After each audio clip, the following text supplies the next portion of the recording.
দাখিল হওয়ার সুযোগ দিবেন বলে সুবহানাল্লাহ। এবং আমাদের নবীর উসিলায় উম্মতে মুহাম্মদী সবার আগে জান্নাতে প্রবেশ করবে সুবহানাল্লাহ।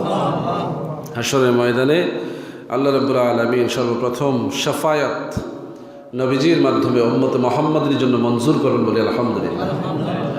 এবং আরশে আজিমের নিচে ছায়া, হাউজে কাউসারের পানি, মিজানে ফুলসিরাতে সব জায়গায় নবীর শাফায়াত, নবীর হাদিয়া লাভ করবে সবার আগে নবী মুহাম্মদুর রাসূলুল্লাহ সাল্লাল্লাহু আলাইহি ওয়াসাল্লামের উম্মতেরা। এই দিক থেকে উম্মতে মুহাম্মদের মর্যাদা বেশি। এবং এই আকাঙ্ক্ষা নবীরা করেছেন এজন্য যে সকল নবী রাসূল এবং আল্লাহর বান্দাদের জীবনে মাকসাদ একটাই, যে কিভাবে আল্লাহ এবং আল্লাহ রসুলের সন্তুষ্টি অর্জন করা যায়। সুবহানাল্লাহ বলবেন না?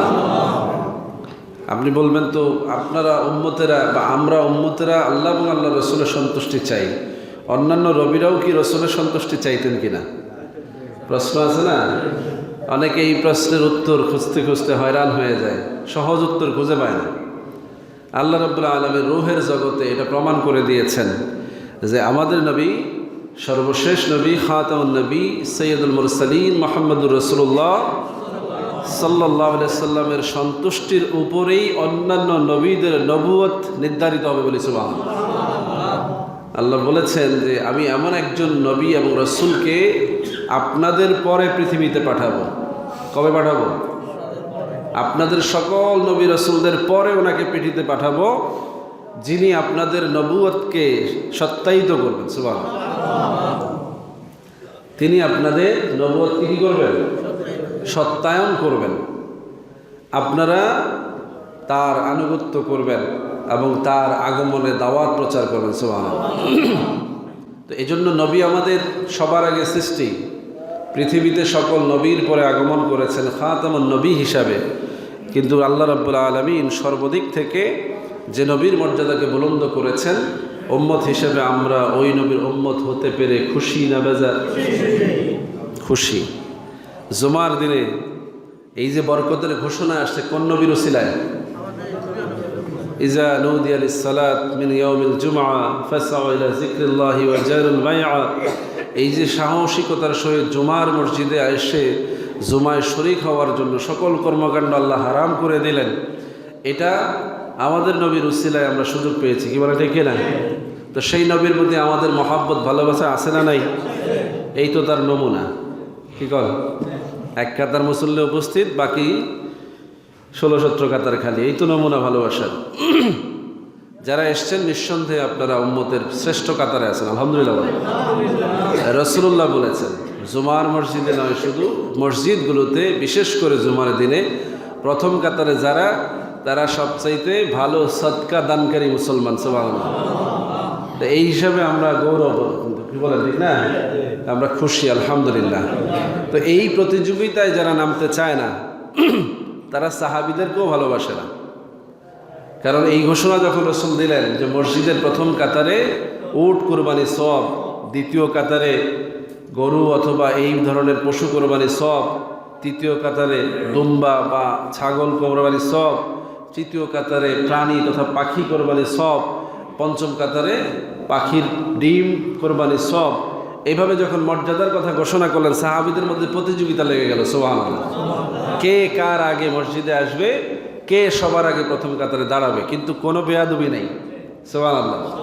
প্রতিযোগিতা আছে, ঠেলাঠেলি নেই। কথা বুঝতেছেন কিনা? আদবের সহিত এসে যে আগে আসতে পেরেছে সে আগে সামনে জায়গা নিয়ে নিয়েছে। কিন্তু পরে এসে কোনো সাহাবী কোনোদিন কাউকে ডিঙে সামনে আসেন না। কারণ এই ব্যাপারে রাসূলুল্লাহর হাদিস রয়েছে যে মসজিদে মুসল্লিদের ঘাড়ের উপর দিয়ে যারা সামনে যাবে তাদের সমস্ত আমল বরবাদ হয়ে যাবে। নাউজুবিল্লাহ বলবেন না? কঠিন হাদিস। এমনিভাবে নামাজের ব্যাপারে বলা আছে যে নামাজের সামনে দিয়ে কেউ হাঁটবে না। যদি 40 বছর দাঁড়িয়ে থাকা লাগে তাও থাকবে, নামাজ না শেষ হলে নামাজের সামনে দিয়ে হাঁটবে না। এই যে বিষয়গুলো রাসূলুল্লাহ, সাহাবীরা এগুলো খুব তমিজের সহিত, আদরের সহিত, ভালোবাসার সহিত পালন করেছেন বলে সুবহানাল্লাহ। তাহলে আমাদের মধ্যে প্রতিযোগিতাও নাই, ঠেলাঠেলিও নেই। এত ভালো না, কি কোন ঠিক না? প্রতিযোগিতা থাকবে কিন্তু ঠেলাঠেলি থাকবে না। উম্মত নাজাতের জন্য গত জুমার আগের জুমায় বলেছিলাম যে আমলের চারপাশে নাজাতের চাক্কি ঘুরতেছে। মনে রাখবেন, আমলের চারপাশে নাজাতের চাক্কি ঘূর্ণায়মান। আপনারা যারা ফ্যানের কাজ করেন, আমাকে ইমাম সাহেব ভালো জানার কথা, যদি ওনার এই ব্যাপারে সায়েন্স জানা থাকে, কিভাবে ফ্যান ঘুরে। ফ্যানের ভিতরে যে কয়েল বাঁধা হয়, কয়েলের সাথে বডির কোনো সংযোগ নাই, আছে? হ্যাঁ, কিন্তু এটা ঘুরে। ঘুরে কোনটা, বডি না কয়েল? কি ঘুরে? বডি ঘুরে।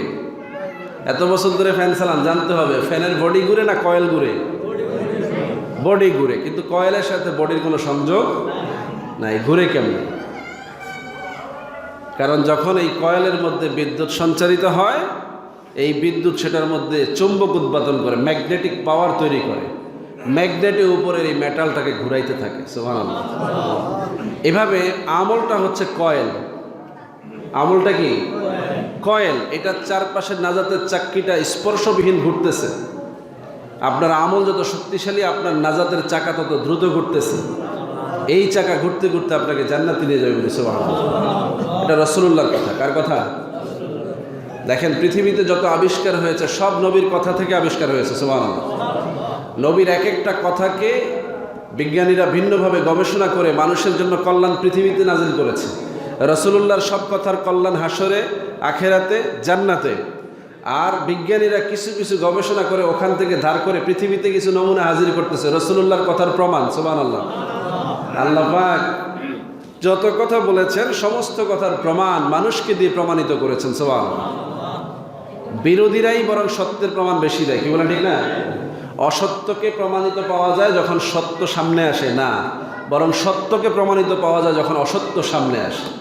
জিজ্ঞেস করা হলো আদব শিখছেন কোথায়? কয় বেয়াদবের কাছে। কার কাছে?